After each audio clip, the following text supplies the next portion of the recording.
الحمدللہ رب العالمین والصلاة والسلام علی سید الانبیاء والمرسلین اما بعد فاعوذ باللہ من الشیطان الرجیم بسم اللہ الرحمن الرحیم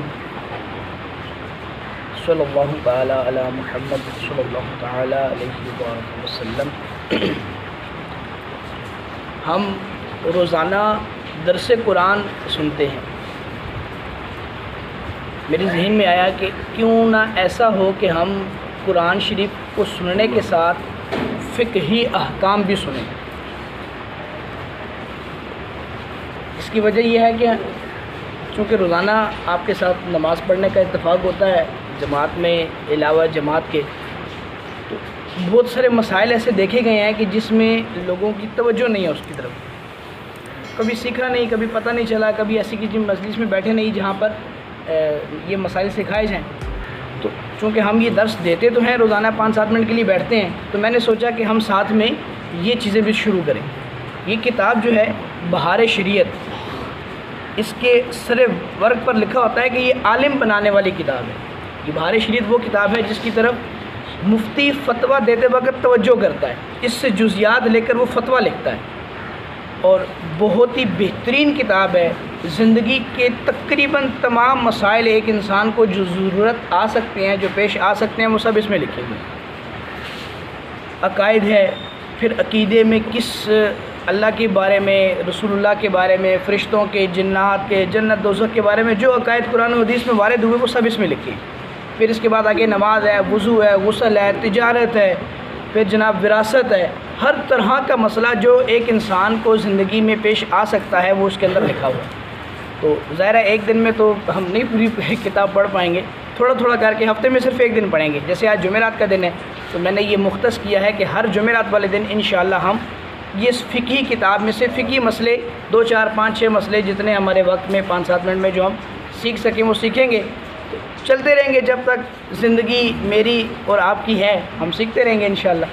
پھر اسی طرح جمعے والے دن میں نے یہ سوچا ہے کہ ہم جمعے والے دن یہ کریں گے کہ ہم درس حدیث، قرآن کے ساتھ حدیث بھی ہونی چاہیے، تو حدیث شریف انشاءاللہ ہفتے میں ایک دن جمعے والے دن ہم حدیث کو سماعت کریں گے کہ حدیث کیا کہتی ہے ہمارے لیے۔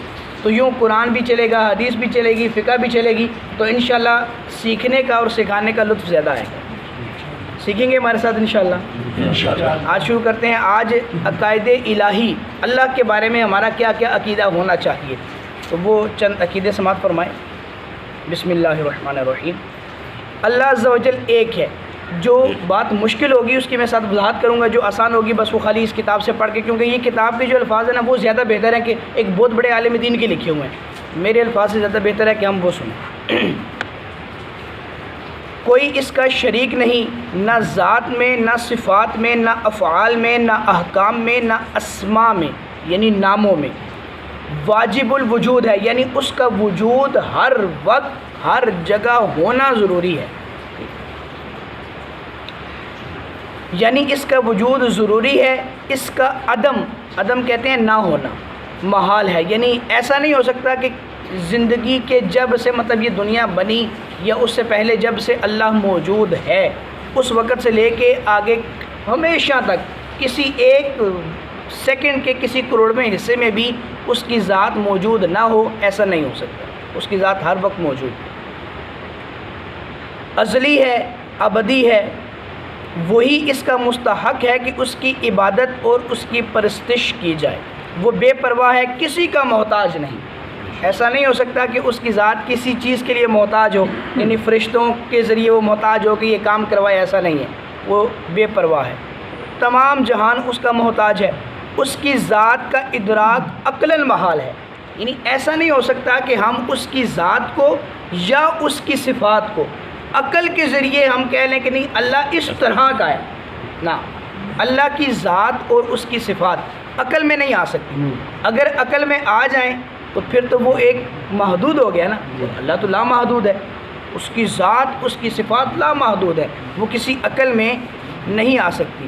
ہاں یہ ہو سکتا ہے کہ اس کی ذات کے ذریعے ہم اس کی ذات اور صفات کو اپنی عقل کے ذریعے اس کی معرفت حاصل کر سکتے ہیں، کہ جب ہم اس کی ذات میں اس کی صفات میں ہم گم ہوں گے. جیسے مثال کے طور پہ ہم نے الرحمن الرحیم پڑھا تھا، اب رحمان کا ہم نے معنی سنا، رحیم کا معنی سنا، یہ اس کی صفات ہیں. اب ان صفات کو رحمان میں ہم اور ڈیپلی جائیں کہ رحمان اور اس کی صفات میں اور کیا کیا چیزیں آتی ہیں. تو اب جب رحمان کی صفت میں ڈیٹیل میں جائیں گے، رحیم کی ڈیٹیل میں جائیں گے، تو ہمیں اللہ کی جو رحیمی کی صفت ہے اس کا ایک ادراک ہوگا. تو اس کے ذریعے ہم اس کی ذات کی معرفت حاصل کر سکتے ہیں، اس کی ذات کو پہچان ضرور سکتے ہیں، لیکن اس کا احاطہ نہیں کر سکتے کہ رحمان کتنا کا رحمان ہے، رحیم ذات کتنی کی رحیم ہے. ہم اس کا احاطہ نہیں کر سکتے، تھوڑا بہت جان سکتے ہیں کہ اتنا رحمان ہے. جیسے پھر آگے مثالوں میں حدیث شریف کے اندر اللہ تبارک و تعالیٰ نے اس کے بارے میں باتیں ارشاد فرمائی، سرکار نے فرمائی، ان کو سیکھ کر ہم اس کی ذات کی معرفت حاصل کر سکتے ہیں. اس کی صفتیں نہ عین ہیں نہ غیر ہیں، یعنی صفت جو ہوتی ہے وہ ڈائریکٹلی ذات تو نہیں ہوتی لیکن ذات سے جدا بھی نہیں ہوتی. ایسا نہیں ہے کہ وہ ذات سے جدا ہو جائیں. یعنی عین اور غیر کا مطلب یہ ہے کہ اس کی صفتیں ڈائریکٹلی خدا نہیں ہیں لیکن خدا سے جدا بھی نہیں ہیں. جیسے اللہ کے بارے میں جب بھی بات کی جاتی ہے تو کوئی مثال دی جاتی ہے تو وہ ڈائریکٹلی اس کی مثال نہیں ہوتی، کیونکہ اللہ کے لیے کوئی بھی مثال نہیں بولی جا سکتی نا، وہ تو بے مثال ہے. لیکن سمجھانے کے لیے ایک بات عرض کروں کہ جیسے پھول ہے، پھول کی خوشبو کو کوئی پھول نہیں کہتا، جو پھول کی خوشبو ہے اس کو پھول نہیں کہا جا سکتا لیکن اس کو پھول سے جدا بھی نہیں کہا جا سکتا. ایسے ہی اللہ تعالیٰ کی جو صفات ہیں وہ نہ عین ہیں نہ غیر ہیں. جس طرح اس کی ذات قدیمی، ازلی، ابدی ہے، اس کی صفات بھی ایسی ہیں. جب سے اللہ موجود ہے اس کی صفات بھی موجود ہیں. اس کی صفات نہ مخلوق ہیں، یعنی جو صفات ہے وہ مخلوق نہیں ہے، کیونکہ مخلوق کیا ہے، وہ حادث ہے، ختم ہو جائے گی. لیکن اللہ کی ذات کی جو صفات ہیں وہ کبھی بھی ختم نہیں ہو سکتی.